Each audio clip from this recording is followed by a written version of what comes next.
पंकज जी, राधे राधे महाराज जी। महाराज जी, YouTube के माध्यम से काफी वर्षों से आपको सुन रहा हूं, आपकी बातों को जीवन में उतारने का प्रयास भी कर रहा हूं। महाराज जी, मेरा प्रश्न है कि जब आपने संन्यास लिया और घर रिश्ते नाते त्याग दिए, तो शुरू के कुछ महीनों में आपको अत्यंत प्रतिकूलता का सामना करना पड़ा होगा। उन परिस्थितियों में पूरे जीवन भर प्रतिकूलता ही प्रतिकूलता सहता रहा हूं।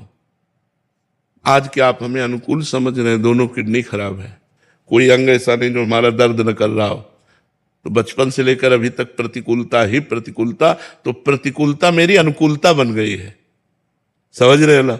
दुख सहते सहते दुख मेरा साथी बन गया है, इसलिए मुझे अब दुख से परेशानी नहीं रहती। अब दुख, अपमान, निंदा, इनसे मुझे प्यार हो गया है।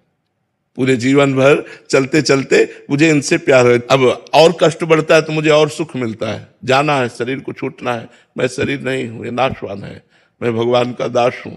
वो अविनाशी स्वरूप हमारा है जो चिदानंद में सेवा में भगवान की जाता है। इसलिए हाँ, पहले दिन हमारे विश्वास को भगवान शंकर ने पुष्ट किया। जब मैं 13 वर्ष का शरीर था तो शाम के माताजी से केवल बताया, पिताजी से तो हिम्मत नहीं थी क्योंकि बहुत कठोर स्वभाव के थे, तो उनसे डर लगता था बात करने में। तो माताजी से कहा कि माताजी हम कल बाबा जी बन जाएंगे। बाबा जी बन जाएंगे। उन्होंने विनोद समझा और हमारी बात बन गई, क्योंकि उन्होंने विनोद समझा। अगर सीरियस समझती तो रो देती या कुछ हमको आदेश करती, और उन्होंने विनोद समझा तो ध्यान ही नहीं दिया। भगवान ने हमारी बात बना दी। सब सो रहे थे, उठे, पिताजी को मानसिक प्रणाम किया, सैया पर थे, माताजी को प्रणाम किया, भाई बहनों को हाथ जोड़ा, और एक छोटी सी गीता, और एक ब्राह्मण कुल में जन्मे थे इसलिए चटाई, और वो एक लोटा, क्योंकि गायत्री यज्ञोपवीत हो जाता है ना, तो गायत्री के लिए उतना लेकर बस वो फिर घर से भागे। पैजामा कुर्ता या ऐसा पैंट शर्ट, आधा हाफ पैंट या शर्ट या पैजामा कुर्ता क्या था मुझे ध्यान नहीं है उस समय, मतलब गृहस्थी वेश में ही भागे। और 15 किलोमीटर चलने के बाद थक गए। तो एक शंकर जी का मंदिर आता है नंदेश्वर, सरसौल में, सरसौल ब्लॉक में नंदेश्वर महादेव, वहां जंगल में जाकर के रुके। अब जब 12 बजे भूख लगी, क्योंकि सुबह से कुछ ना कुछ घर में मिल जाता था, अब सुबह तो मिला नहीं, चलते चले आए। अब दोपहर के 12 बज गए, भूख लगी, तो पहली बार हमारे मन में प्रश्न उठा कि कैसे जीवन निर्वाह होगा, जीवन निर्वाह कैसे होगा, कहां रहेंगे, कहां जाओगे।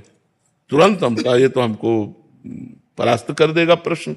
तुरंत उनका भगवान जैसे रखेंगे, हम भूखों मर जाएंगे लेकिन घर नहीं जाएंगे, हर कष्ट सहेंगे। इतने में एक आदमी आ गया, हमारे विश्वास को भगवान ने तुरंत पुष्ट किया।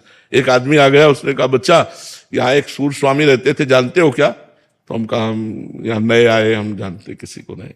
तो कमंडल खोला और 1 लीटर दही होगा, मीठा दही, गांव की दूध गड़वा का लाल लाल दही, लाल रंग का हो गया।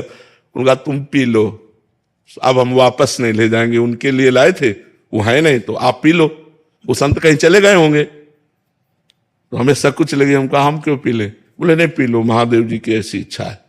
तो उसी लोटे में डाल के 3-4 लोटा निकला, छोटा लोटा था।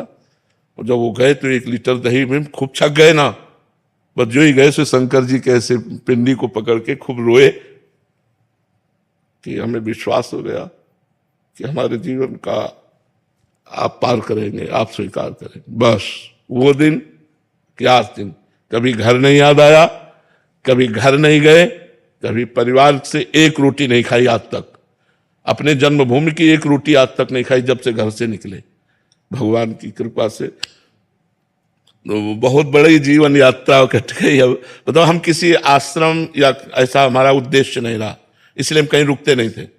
1 दिन रुके, 2 दिन रुके, 4 दिन रुके, कोई विरक्त स्थान और भजनानंदी संत तो फिर साल 2 साल रुक जाते, जैसे सैनपुर में रुके, निम्बुआ घाट में रुके, ऐसे ऐसे स्थानों में रुके, घटिया घाट में रुके।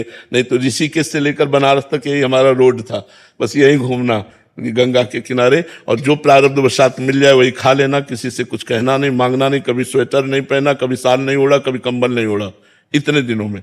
अब जैसे शरीर रुग्ण है तो अब ये सब सुविधाएं स्वीकार नहीं, तो इन सुविधाओं से बता रहे ना, हमें सुविधा, सुख और सम्मान और प्रशंसा, इससे हमें परहेज है। ये सब हो रहा है अंदर। आपको सच्ची बता कोई हम मतलब अहंकार या सफाई की बात नहीं है, इसका कोई महत्व नहीं। ये सब मायाकृत लीला हो रही है। तो जो हमें दुख की बात रही, तो पहले हमें कष्ट लगता था। जब कष्ट लगता तो होता मुझे भगवान प्राप्त करना, ये चुप शांत सह लो, चुपचाप सह लो। हम 2 श्लोक गीता जी के ये बहुत हमें काम दिए।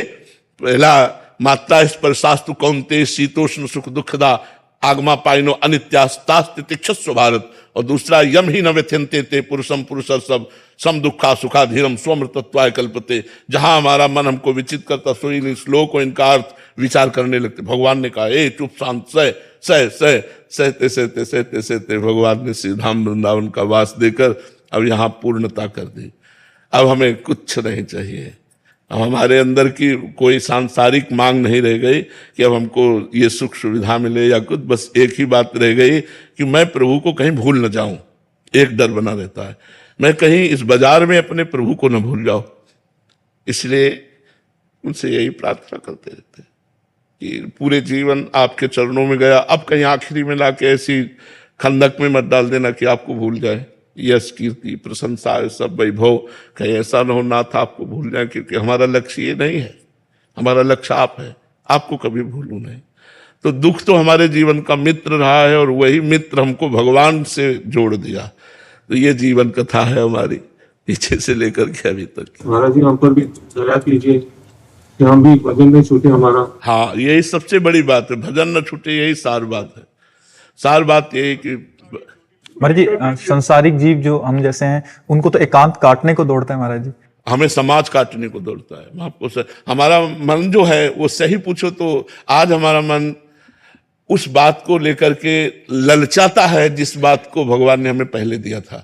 जो गंगा किनारे का जीवन था उस बात को लेकर ललचाता है, लेकिन अब हम असमर्थ हैं। अगर हमारा शरीर स्वस्थ होता तो आपको सही कहते हैं, ये सौभाग्य आप लोगों को ना मिलता। हमको ये सब अच्छा नहीं लगता।